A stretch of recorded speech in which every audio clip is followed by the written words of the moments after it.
Welcome to Body Mind Healing. I'm Diana Lindsay. This unit, Taking Charge, addresses our own qualities of leadership. What do effective leaders do in other walks of life? Can I learn something from them that would apply to being the leader of my own selves? And what do I think are the ideal leadership capabilities I could cultivate in myself? How do I take charge? First of all, with full compassion for yourself, with deep humility about what it is you're going to do, and with complete detachment from outcome. I know these are three very challenging things, but adopting them will make you so much happier and will make your way so much easier. And why? It's because of the brain and how our brain works. We long to make sense of the world. As Daniel Kahneman in Thinking Fast and Slow says, the sense-making machinery of System 1 makes us see the world as more tidy, predictable, and coherent than it really is. The illusion that one has understood the past feeds the further illusion that one can predict and control the future. But this turns out not to be the case, because the world is a lot more complex than that. And the role of luck is very important. Kahneman goes on to say the comparison of firms that have been more or less successful is to a significant extent a comparison between firms that have been more or less lucky. He talks about this as the illusion of understanding. We believe that we can look to the past. In business, for example, we would take our most successful companies, try to understand what they did, and then replicate it. But in the companies listed in the book Built to Last, the gap in corporate profitability and stock returns between the outstanding firms and the less successful firms shrank to almost nothing in the period following the study. Same went for the companies outlined in The Search of Excellence and even Fortune's Most Admired Companies. Why? Because luck got in the way, because change got in the way, because things unforeseen got in the way. Don't you think this would apply to self-help, diet, medical, economics, and in fact the book that Kelly and I have written as well? How do we know what's lucky or not? This concept proved to also be very influential to us. There's a Zen story that we read to our grandchildren that made a big difference. It's the story of the farmer and a horse. Once upon a time, there was an old farmer who had worked his crops for many years. One day, his horse ran away. Upon hearing the news, his neighbors came to visit. "Such bad luck," they said sympathetically. "Maybe," the farmer replied. The next morning, the horse returned, bringing with it 3 other wild horses. "Oh, how wonderful!" the neighbors exclaimed. "Maybe," replied the old man. The following day, his son tried to ride one of the untamed horses, was thrown and broke his leg. And the neighbors again came to offer their sympathy. "What bad luck!" "Maybe," answered the farmer. The day after, military officials came to the village to draft young men into the army, and seeing that the son's leg was broken, they passed him by. The neighbors congratulated the farmer on how well things had turned out. "Maybe," said the farmer. Kelly and I found this really important because the seemingly extremely bad luck of getting stage 4 lung cancer has led to some of the most amazing times in our lives. So with that humility in mind, with that understanding that following successful traits does not guarantee our success, nor if we experience failure can we look back and say, it's all our fault. Let's see if there's anything that we can learn from good leadership. And I'm going to go back to some of those early studies, this one from Harvard, on what makes good leadership skills. There are 7 of them, and we're going to go through each one in turn. The first is that good leaders focus on strengths. When an organization's leadership fails to focus on the strengths, the odds of an employee being engaged in their work are a dismal 1 in 11. When an organization's leadership focuses on the strengths of its employees, however, the odds soar to almost 3 in 4. And when they focus on and invest in their the employee's strengths, the odds of each person being engaged goes up 8-fold.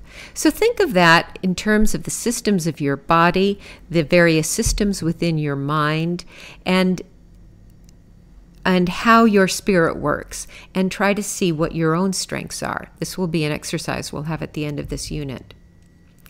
Good leaders act from their deepest values and instincts. Instead of being externally directed, complying with others' wishes, they behave according to their own values and are internally directed. Instead of being selfish, placing their own interests above the group, they put the collective good first. And here I would just substitute the collective good of the body. And instead of blocking out all external stimuli in order to stay on task and avoid risk, they learn from their environment and recognize when there's a need for change. Now, this is the one that I think we can play both ways, because sometimes it takes being really internally listening to find out what our body needs.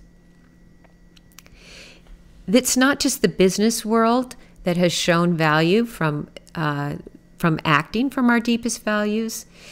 In the health world, researchers have discovered that the mindful processing of information results in various positive health-related outcomes, including increased longevity. And in education, this quote, "I want my inner truth to be the plumb line for the choices I make about my life, about the work that I do and how I do it, and about the relationships I enter into and how I conduct them." Successful leaders have a growth mindset. Now, what's a growth mindset? This book by Carol Dweck, Mindset, has really changed a lot of my attitudes, not only towards healing, but it's changed attitudes throughout our whole family in terms of raising our children and grandchildren. She said that the belief that cherished qualities can be developed creates a passion for learning.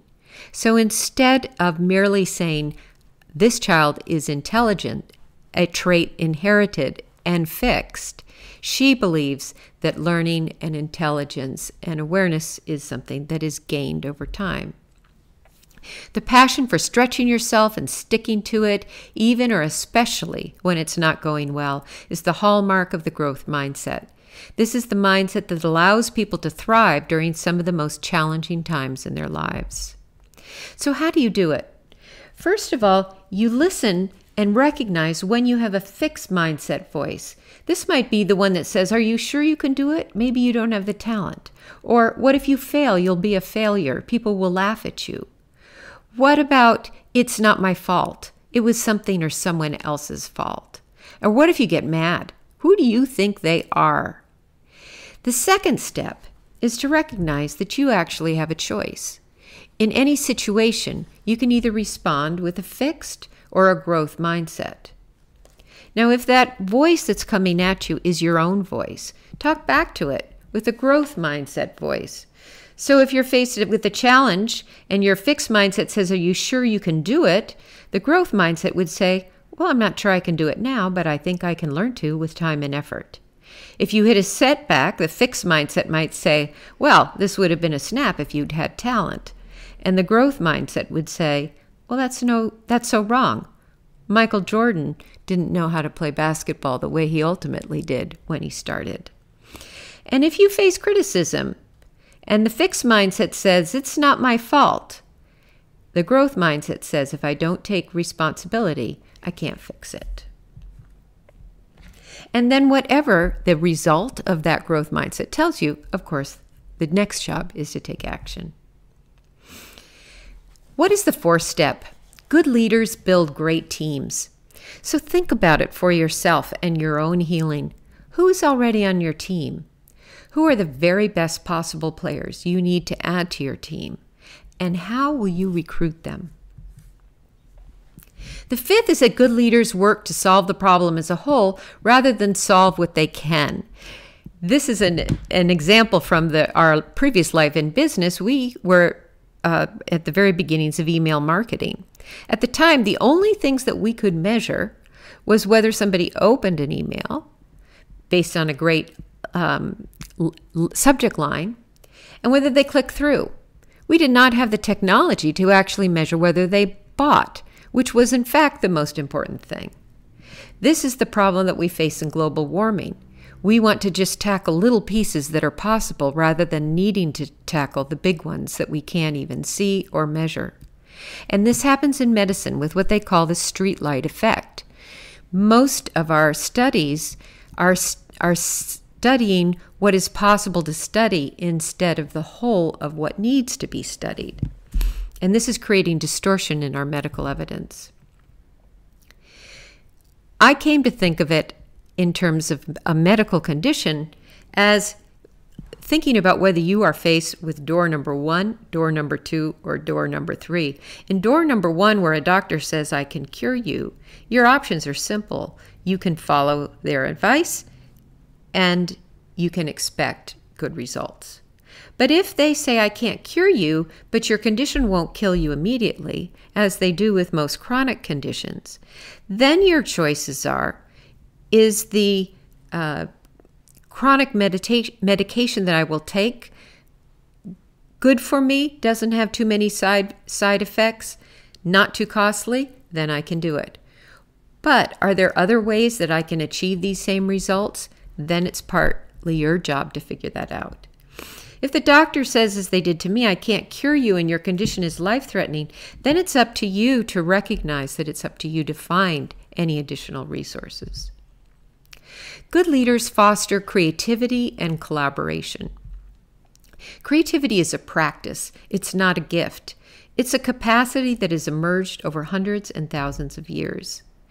It interestingly came about hand in hand with our brains growing larger.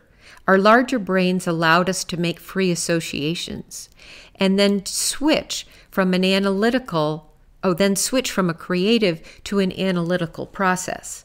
So I take that to just think in my general life, have I made space for my creativity? Creativity is amplified through connection. And this is a fun thing. They have studied this from two angles. In our inheritance, they believe that it's our work in tribes that actually force the brain to keep growing.